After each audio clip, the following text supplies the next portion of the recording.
Hello everyone. So I just want to let you know that this interview was recorded on an iPhone, and so the audio may be a little rough, but I hope you enjoy it. All right, bye. Hello everyone and welcome. So today I am chatting with Annette Chavez Macias, and she is an author of not one, not two, not three. How many books have you written actually? Oh wow. I've written romance and women's fiction, so probably a total of at least 10. I would think. Yeah, because I was counting your women's fiction. I'm like, wait, no, she has all these like romance books. How many of those are there? Yeah. So today we're going to talk more about her latest novel, When We Were Widows. I love it. So, in like 2 sentences, how would you describe this book? When We Were Widows is about 3 generations of Mexican-American widows who are forced to live together again under the same roof and face the secrets that have been keeping them apart. That's what I love about all your stories, is that all your characters are usually faced with the secrets of their family, which I think is very prevalent in Latino culture. It's a lot of like open secrets. And I love that in your book you're sort of really pushing, I think, like the readers for like, maybe like let's take this secret out of the dark and just bring it to light. So what inspired you to write this particular story at this particular time? Well, like you said, I am always interested in stories about Latinas and especially Mexican-American families and how our upbringing kind of influences our lives as adults. Mm-hmm. And so I had, I don't know what I was doing, but I just was thinking about my own family, and I had come to the realization that my great-grandmother, my grandmother, and my mother are all widows. They weren't widows at the same time, because my great-grandmother was widowed when she was in her 30s, and she lived to be 100, but she never remarried. Oh. And then my grandmother was widowed when she was in her 80s. Okay. And then my mom became a widow in her 70s. So and then I thought about my husband's family, and his mom and both of her sisters are widows. Mm-hmm. And so I just thought about the different ways, I guess, being a widow and dealing with your grief, mm-hmm. How that also impacts your relationships with your family members. So that was really the inspiration behind the story. That is a lot. It's a different type of grief, because it's something that you have to. It's not something you did to yourself. It's something that was like happening to you, mm-hmm. and so you almost feel like you don't have control over it because of someone passing away. Right. All right. Did you ever consider just having the story just be like one widow, just living in an apartment by herself in the dark instead of all 3? No, I think when I thought about this story, I always thought it was going to be told from all 3 women's point of view. Mm-hmm. And the grandmother is Mama Melda. Yeah. I could not, I guess when I was trying to write her voice, it was harder for me. Mm-hmm. And I think it was because maybe in the character herself, she was very, she held on tight to her secrets.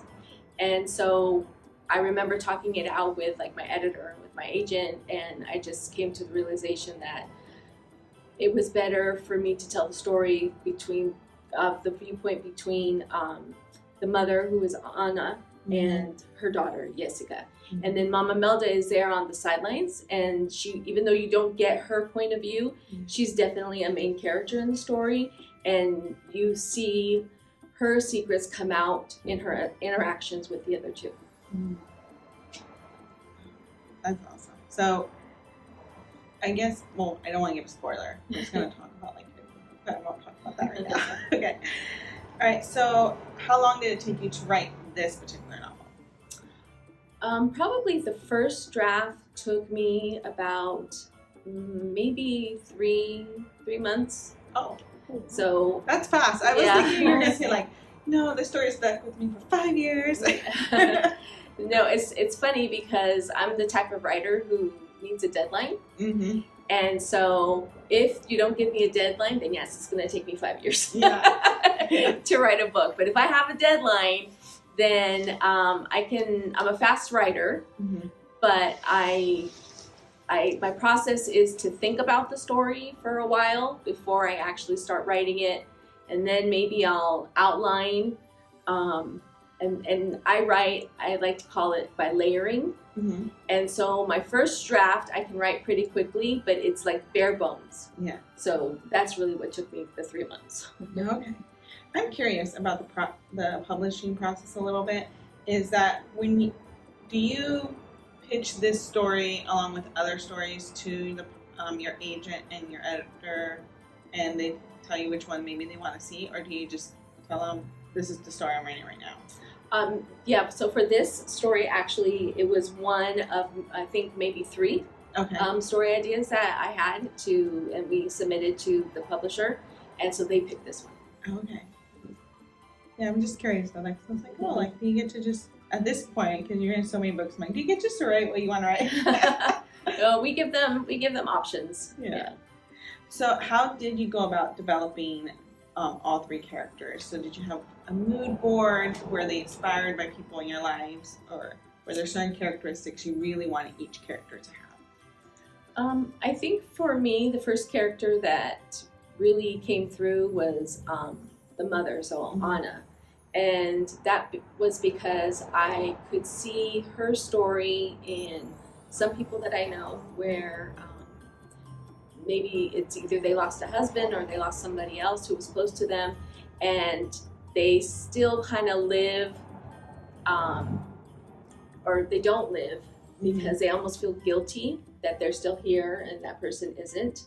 And so it's hard for them to move forward. It's hard for them to, I guess, change and grow. And so her character, the character of a widow who her whole marriage was basically was dictated by her controlling husband. And even though he's been gone 5 years, she's still living as if he's still telling her, do this and do this. And it takes, going back into them, trying to reestablish this estranged relationship with her daughter to realize she had the power all along to change. And it wasn't him that was holding her back, it was herself. And for the other 2 characters, where did you get the inspiration from? So definitely Mama Melda is a combination of probably the older women in my family who kind of like just tell it as it is. Yeah. and think that they control everything, and because they're older, it's automatically you need to respect them and you need to listen to them. And she also is kind of the character that puts in some of the humor into the book, because it does deal with some heavy issues like infertility and miscarriage. So I needed a character who was going to bring in that light. And then Jessica was probably the last character that came to me, because I always knew from the beginning that even though this story was about widows and grief, at the heart of it, it's really a story about mothers and daughters. And so Jessica as the daughter and Anna, it was a little bit harder to kind of like face that because I'm a daughter, and so you love your mother and you respect your mother, but at the same time you have this complicated relationship with her, especially I think in Latino families. And so she was a little bit harder to come by. So if you had to describe each character like one word or one sentence, because I know one word can be very difficult, what would that word or sentence be? So for Jessica, I would say independent and career focused. For Anna, it would be family first, and just her like acts of service, I guess. She's somebody who likes to do things for others, and that's how she shows her love. And then Mama Melda would be feisty. Yeah. Yeah. Okay, so can you talk us through me a scene? Because I know writers, like, you go through draft after draft after draft.